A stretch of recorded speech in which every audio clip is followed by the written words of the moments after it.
Hey everyone, uh, welcome to my review of Minion Masters. It's a game that's currently in alpha, but it's in early access, maybe even in beta. I'm not actually sure. It's early access on Steam. It is going to be free to play when it comes out officially, but if you want to get early access, you do have to pay for it. I was given a key by the company, so this is they gave it to me for free. So, but I'm still going to give you my honest opinion because I'm an idiot. Some things to go over. There are it's kind of interesting. It's kind of an interesting game. We're gonna queue one game real quick. This is the fastest deck that I've found. So we're gonna play one really fast game, and then we're gonna go over some of the things. But I want to acquaint you with the basic premise. You can see my deck up here in the top. It is 10 cards, and you play different masters, and the masters have different perks. Is what they're called that you get upon leveling up. And you level by getting experience, and experience is given by controlling the two bridges that are on the map. These bridges right here.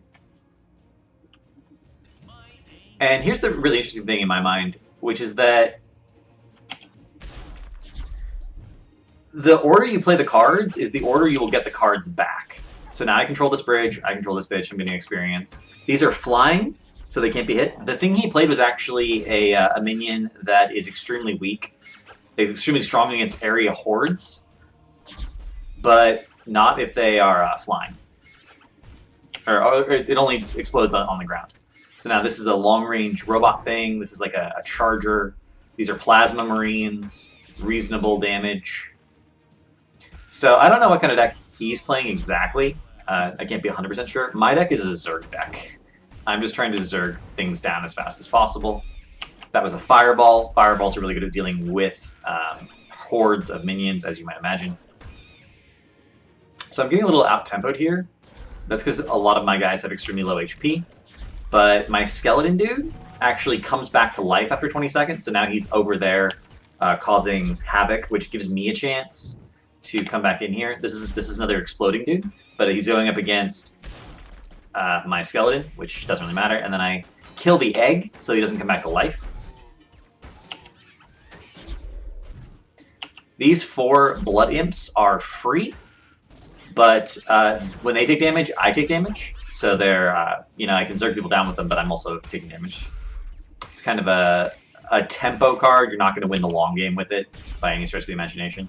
And you can see my perks unlocked. Summon a Scrat every time. So you can see now when I summon minions, when I play a minion card, I actually get a free dude coming out of my base. And you can see he's slowly unlocking his trait as well. These are the perks. These are the things you want the experience for. So you can imagine I have a Zerg deck. I'm trying to summon lots and lots of shit all the time. Getting a free minion every time I summon a little doofus is actually quite strong. And you do, again, the cards come back in the order you play them. So when you play a card, it gets shuffled to the bottom of your deck. And now my second trait's unlocked. If I have more than 10 minions on the board, my guy has infinite attack range, and this is where my deck starts to work. Right? I just keep, no matter what happens, I just keep 10 things on the board at all times, and if either he has something on the board and I'm attacking it, or he does nothing on the board, and I'm just absolutely murdering his face directly. Right?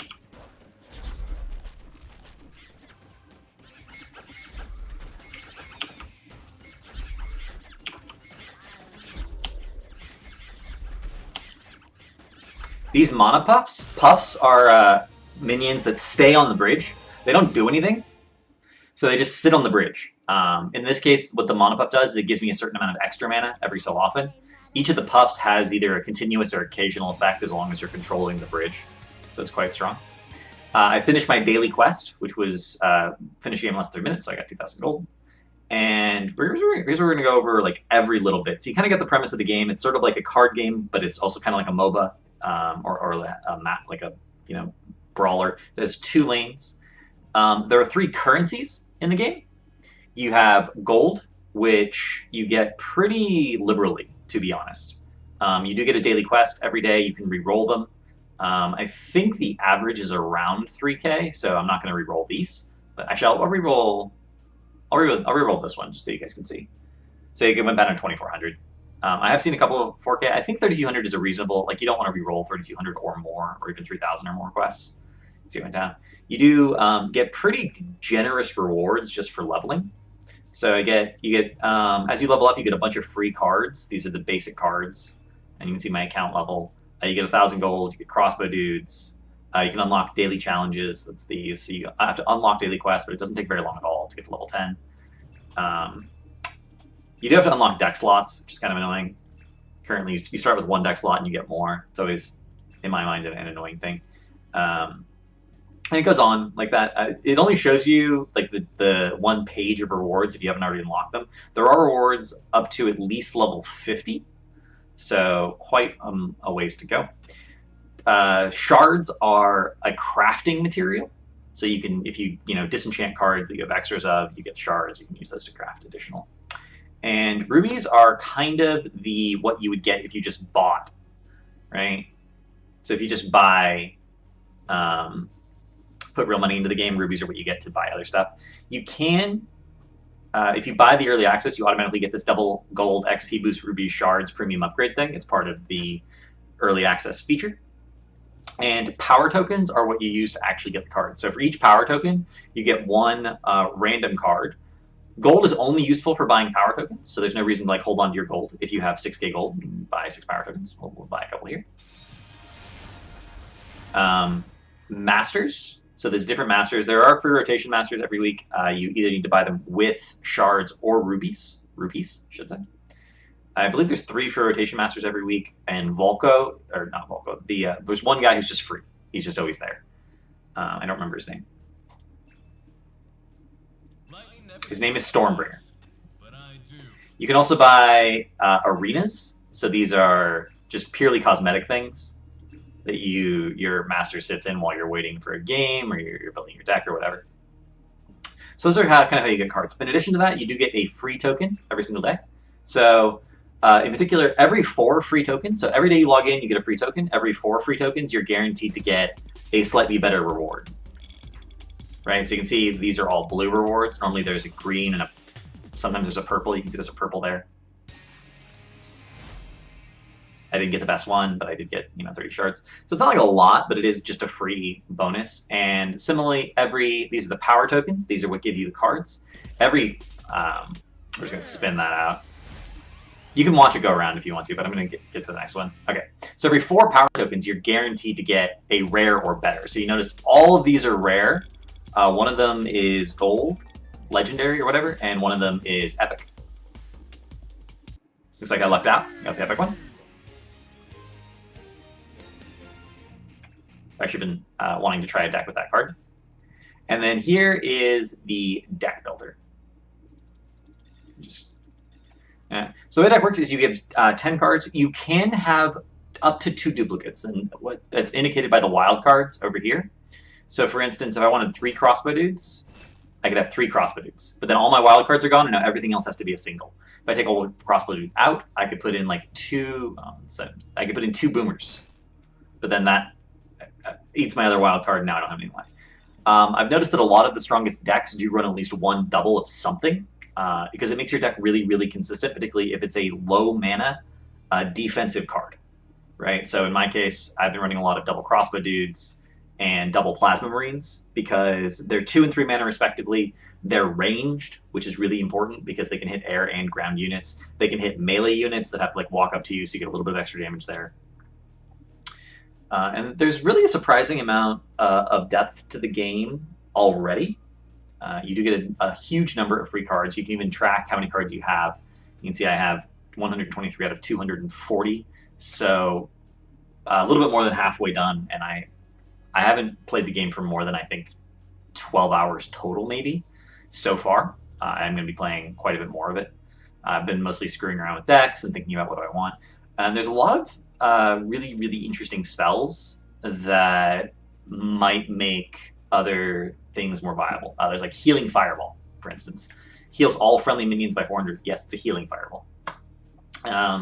And you can throw that out, and it heals your minions, which if you have lots of really high value minions with very high health bars that are unlikely to die, you can do quite a lot with them. We talked about the mana puffs.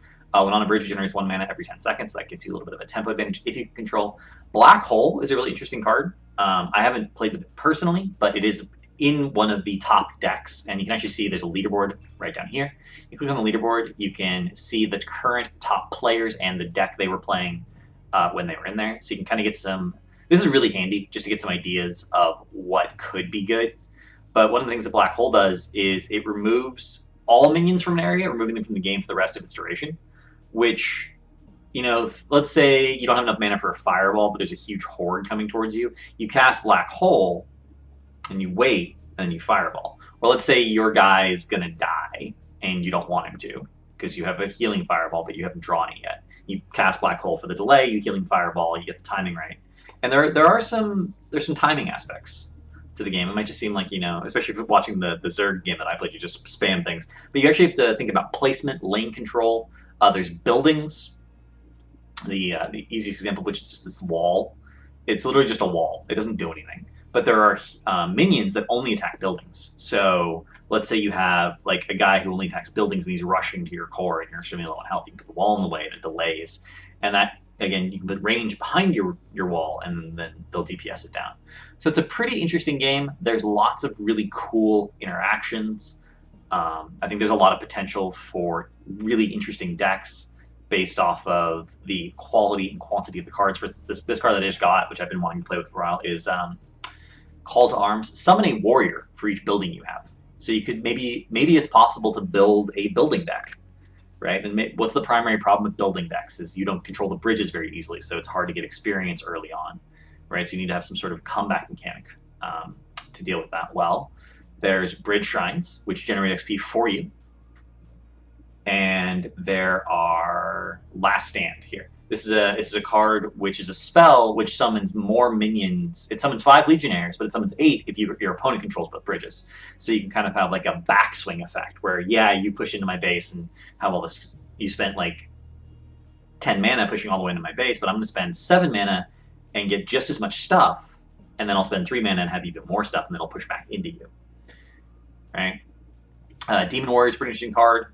Becomes more and more powerful, gains 300 health and plus 30 damage whenever she is played. So every time you play the card, and again, remember, you know when it's going to come up because cards get shuffled into your deck. They go to the bottom of your deck when they were played.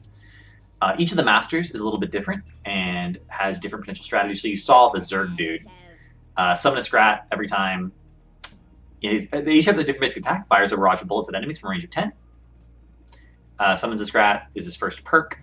Show Off. Global range whenever I have more than 10 minions alive. And Scrats, summon another Scrat every time Robo plays a minion card, so you get 2 Scrats.